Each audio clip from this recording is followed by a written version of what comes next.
Hello students, I hope कि आप लोगों की बोर्ड की तैयारी अच्छी ही चल रही होगी। अभी 16 फेब 2023 को हिंदी का एग्ज़ाम हुआ है, जिसमें मेरे जितने भी जानने वाले स्टूडेंट्स हैं उनके अकॉर्डिंग पेपर बहुत ही इजी था। तो अब पेपर में क्या कुछ आया था, कैसे क्या पेपर था, उनके सही सही आंसर क्या थे, उन्हें ध्यान में रखकर मैं इस वीडियो को बना रहा हूँ। और कमेंट सेक्शन में ज़रूर बताना कि आपके कितने क्वेश्चन सही गए। तो स्टार्ट करते हैं वीडियो को।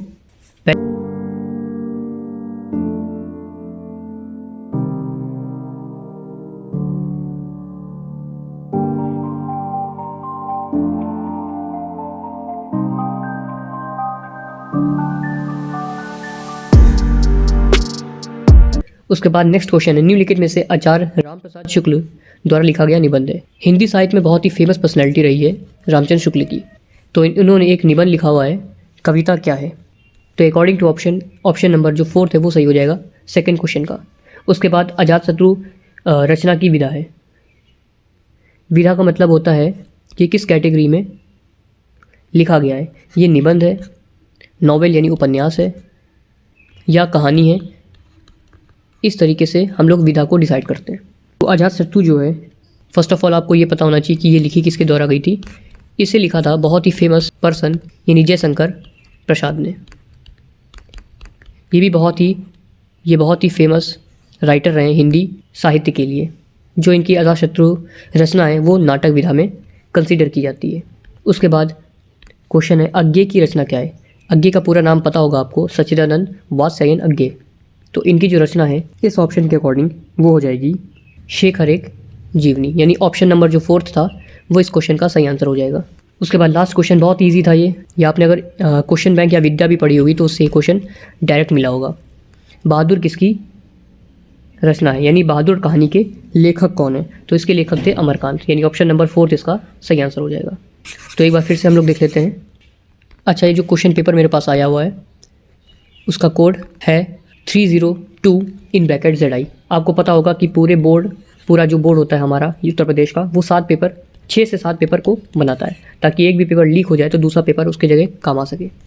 तो उसमें से एक कोड था ये 302 वाला, तो वही पेपर मेरे पास अभी आया हुआ है। उसके बाद नेक्स्ट क्वेश्चन जो थे वो थे, पीछे का जितना भी पोर्शन था वो था गद्य खंड का, यानी गद्य पोर्शन था। और अब क्वेश्चन जो आते हैं वो आते हैं पद से।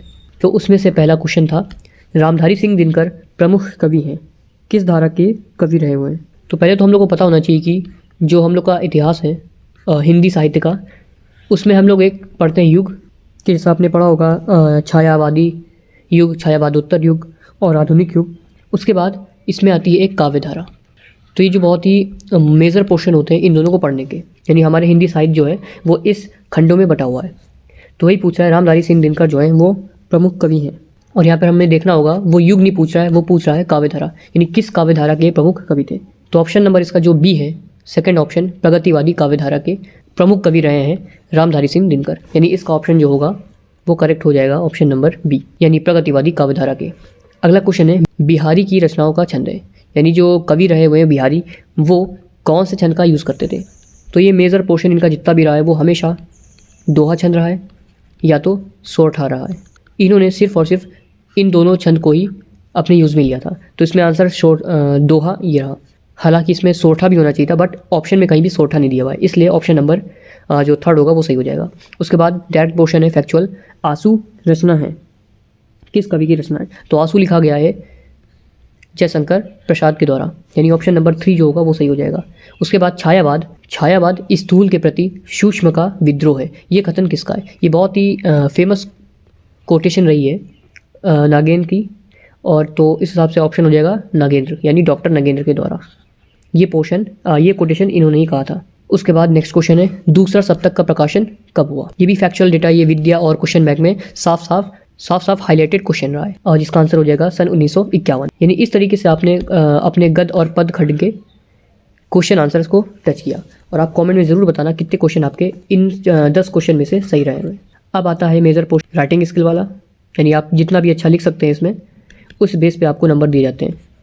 हालांकि यूपी बोर्ड में हमेशा से ऐसा नेचर रहा है कि जिस बच्चे को आता होगा उसके लिए तो बहुत ही अच्छा है, और जो नहीं आता है वो भी कहीं ना कहीं इसको लिख के चला आता है, यानी ये पोर्शन कभी भी छोड़े नहीं जाते हैं। तो इस हिसाब से मैं इसे स्किप कर रहा हूँ, क्योंकि ये आपकी राइटिंग स्किल पे डिपेंड करता है।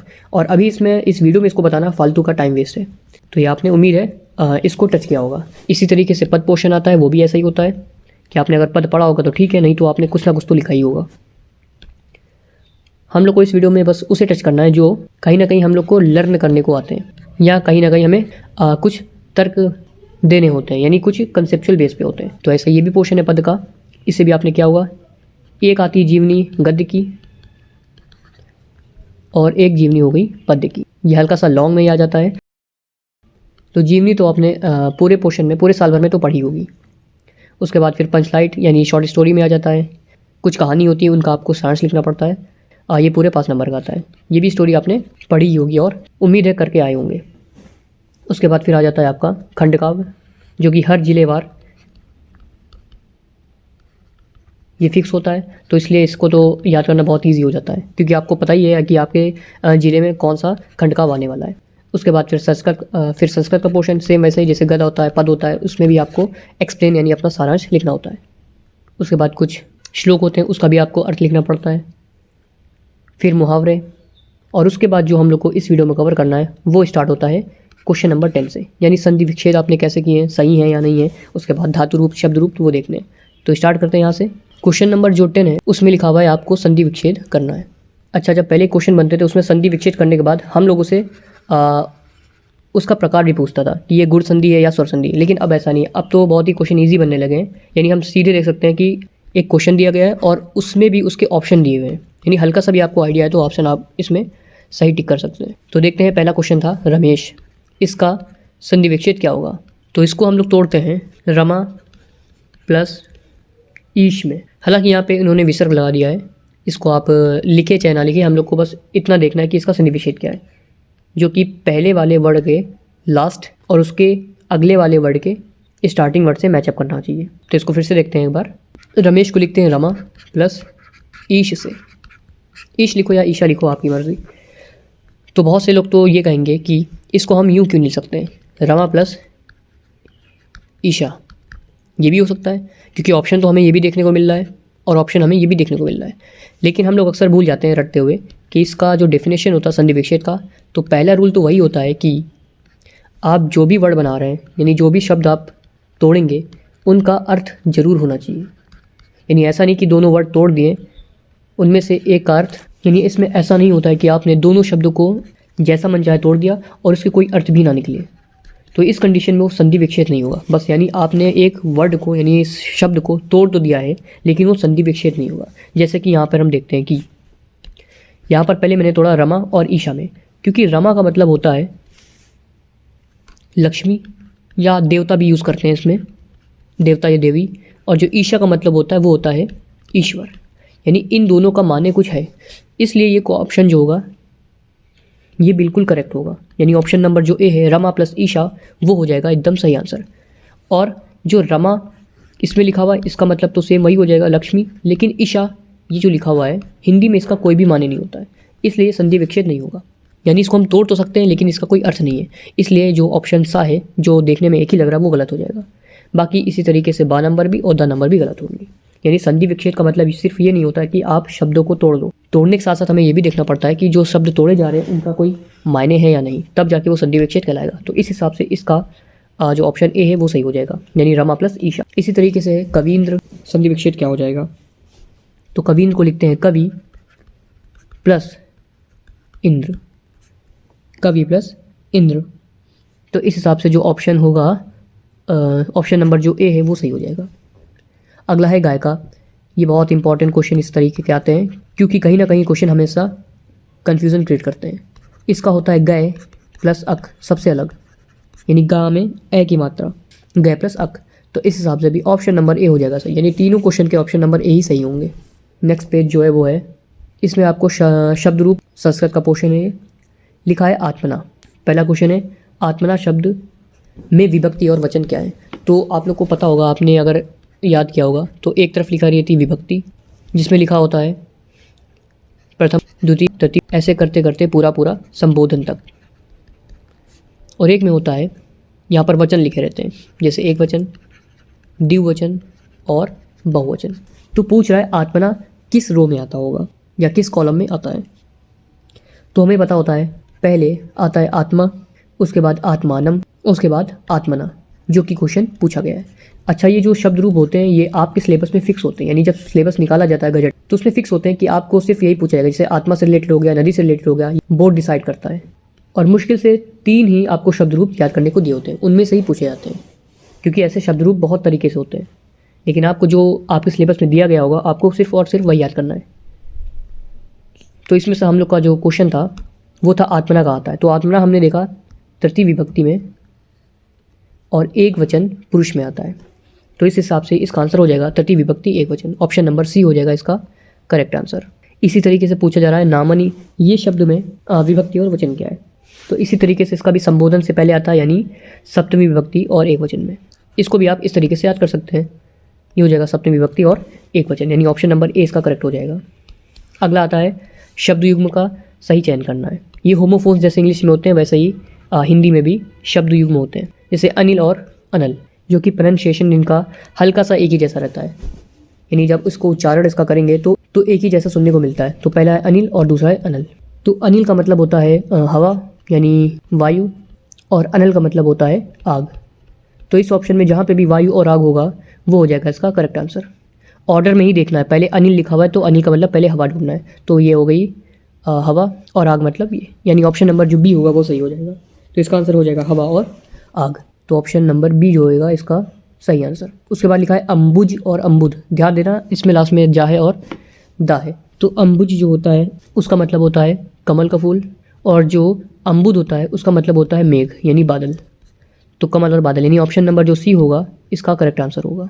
उसके बाद क्वेश्चन दिया गया है कि निम्नलिखित में से किसी एक शब्द के 2 सही अर्थ लिखने हैं, यानी ये पर्यायवाची दिया हुआ है। गति यानी मोशन, इसको लिखना है। तो इसका हो जाएगा चल या गमन। हालांकि आपको तीनों में से कोई एक करना होगा, उसको अपना आंसर पता होगा। उसके बाद आता है तीर। तीर का मतलब होता है किनारा, जैसे नदी का किनारा, और एक होता है तट। उसके बाद लिखा है पयोधर।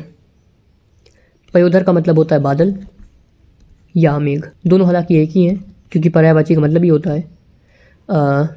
तो पयोधर का हो जाएगा मेघ और बादल। उसके बाद क्वेश्चन था वाक्यांश के लिए सही शब्द। वाक्यांश का मतलब होता है वाक्यों के जो अंश दिए हुए उन्हें हम कैसे एक शब्द में लिख सकते हैं। तो वो पूछा गया सबसे पहले आशा से अधिक। तो आशा से अधिक को कहते हैं आशातीत। फिर लिखा है जानने की इच्छा रखने वाला। सबसे इजी, क्योंकि ये तो हम लोग काफ़ी टाइम से पढ़ते आ रहे हैं। जानने की इच्छा रखने वाले को बोलते हैं जिज्ञासु। अगला पोर्शन, ये कुछ सेंटेंस दिए गए हैं, इनमें से हम लोग को दिखाना है कोई भी 2 वाक्य को कि इनको सही तरीके से कैसे लिखा जाए। तो पहला क्वेश्चन है व्यक्ति और समाज का घोर संबंध है। तो पहली बात यहाँ पे कुछ इंपॉर्टेंट चीज़ डिस्कस कर लेते हैं। हालांकि क्या होता है कुछ सेंटेंस ऐसे होते हैं जो कई तरीक़ों से सही लिखे जा सकते हैं, लेकिन हम लोग को बोर्ड के हिसाब से नंबर दिए जाते हैं। यानी जो बोर्ड के मेंबर सेलेक्ट करेंगे कि ये फला सेंटेंस सही था, तो उस सेंटेंस से अगर आपका सेंटेंस मैच कर रहा है तभी आपको नंबर दिए जाएंगे, अदरवाइज नंबर कट कर लिए जाते हैं। हालांकि ऐसा अमूमन होता नहीं है, क्योंकि 10 में से 1 से 2 ही टीचर होता है जो मैच करके क्वेश्चन कॉपी चेक करता है, नहीं तो लगभग टीचर नंबर्स दे ही देते हैं। तो इसमें आपको ज़्यादा टेंशन लेने वाली बात नहीं है। तो देखते हैं, पहला क्वेश्चन है व्यक्ति और समाज का घोर संबंध है। तो का नहीं आएगा, इसमें लिखेंगे व्यक्ति और समाज के बीच। ये बोलने में सही लग रहा है और ग्रामरली देखा जाए ये भी सही है। तो व्यक्ति और समाज के बीच घोर संबंध है, और यहाँ पे और एक्स्ट्रा लिख सकते हैं घोर संबंध होता है। तो व्यक्ति और समाज के बीच घोर संबंध है या घोर संबंध होता है, दोनों ही सही हो जाएंगे। उसके बाद लिखा है बेटी तो पराया धन होता है। तो इसमें एक तो आंसर ये हो सकता है कि बेटी पराया धन होता है, और बेटी है तो होता तो नहीं लिखेंगे, यहाँ पे होगा होती, यानी आंसर हो जाएगा इसका बेटी पराया धन। बेटी पराया धन होती है। अगला है 4 कानपुर के व्यक्ति बोले। ये शब्द तो सारे सही लिखे हैं लेकिन बस ऑर्डर में नहीं है, तो इनको ऐसे लिख सकते हैं हम लोग कि कानपुर के 4 व्यक्ति बोले। ये सेंटेंस अब पूरा ऑर्डर में। लास्ट वाला है दरिद्रता जैसी शत्रु दूसरी नहीं है। बहुत ही अच्छा सेंटेंस था ये, 4था नंबर। अब क्योंकि इनमें से 2 ही करने तो अक्सर बच्चों ने ये छोड़ दिया होगा, क्योंकि देखने में ही कुछ टफ लग रहा है। तो इसका जो आंसर होगा वो हो जाएगा कि दरिद्रता जैसी, क्योंकि दरिद्रता कहीं ना कहीं स्त्रीलिंग में हम लोग कंसिडर करते हैं। दरिद्रता जैसी शत्रु कोई दूसरी नहीं होती है। ये व्याकरण के हिसाब से सबसे सही लग रहा है। कि दरिद्रता जैसी शत्रु कोई दूसरी नहीं होती है। और ज़्यादा से ज़्यादा हम इसको इंटरचेंज कर सकते हैं कि दूसरी कोई, या ये भी लिख सकते हैं हम लोग कि दरिद्रता जैसी शत्रु दूसरी कोई नहीं होती। हालांकि इस टाइप के जो सेंटेंस होंगे वो डिपेंड करेंगे कि बोर्ड कैसा आंसर आपको सजेस्ट करेगा। तो इस हिसाब से हमने देखे मेजर पोर्शन, जो एक एक नंबर के तो थे बट इंपॉर्टेंट बहुत होते, क्योंकि अक्सर एग्जामिनर इन्हीं क्वेश्चन को फोकस करता है। बाकी जो लंबे लंबे क्वेश्चन होते हैं वो तो ऐसे ही चेकआउट हो जाते हैं। बाकी आपका संगार रस और वीर रस यानी रस छंद अलंकार की डिफिनेशन थी, और उसके बाद एक आपका लेटर आता है यानी पत्र आपको लिखना है किसी विद्यालय प्रधानाचार्य, तो बहुत ही इंपॉर्टेंट घिसा पिटा है। उसके बाद किसी बैंक के प्रबंधक को अपने ऋण के लिए एक पत्र लिखना है। फिर लास्ट क्वेश्चन आता है ऐसे का, और ऐसे को हर बार बताया यही जाता है कि हमेशा ऐसे जो होता है वो करंट से जोड़कर ही लिखा जाता है। अब की ऐसे काफ़ी ईजी थे, जैसे करंट का बताए नई शिक्षा नीति, आप लोग को पता होगा कि 2020 को न्यू एजुकेशन पॉलिसी लागू होनी थी, लेकिन ड्यू टू कोविड-19 ये लागू नहीं हो पाई थी। तो अब बहुत सी स्टेट जो गवर्नमेंट है वो इसको लागू करने की कोशिश कर रही है, जैसे हिमाचल प्रदेश हो गया, उत्तराखंड हो गया, उन्होंने इसको कहीं ना कहीं सेपरेटली लागू कर दिया है। तो ये करंट अफेयर का एकदम टॉपिक था, हॉट टॉपिक था, इसलिए आया हुआ है। उसके बाद पर्यावरण संरक्षण, ये हमेशा से करंट अफेयर बना रहेगा, क्योंकि हमेशा इससे रिलेटेड मुद्दे उठा करते हैं। तो ये दोनों क्वेश्चन जो थे, ये दोनों जो ऐसे थे वो करंट अफेयर से ही रिलेट करके पूछे गए थे। और हालांकि ध्यान रखना, ऐसे ही क्वेश्चन इंग्लिश के पेपर में भी आएंगे ऐसे में, कि जो भी करंट अफेयर है उससे रिलेटेड ही ऐसे आने की बहुत ही पॉसिबिलिटी होती है। तो ये था आपका हिंदी का पेपर, जो होपफुली आपका अच्छा गया होगा, क्योंकि आपकी पेपर ज़्यादा टफ नहीं था। तो मिलते हैं ऐसे ही कुछ नेक्स्ट वीडियो में। जैसे अभी इंग्लिश का एग्ज़ाम होने वाला है, उसमें देखते हैं कितने क्या क्वेश्चन आपके सही गए होंगे।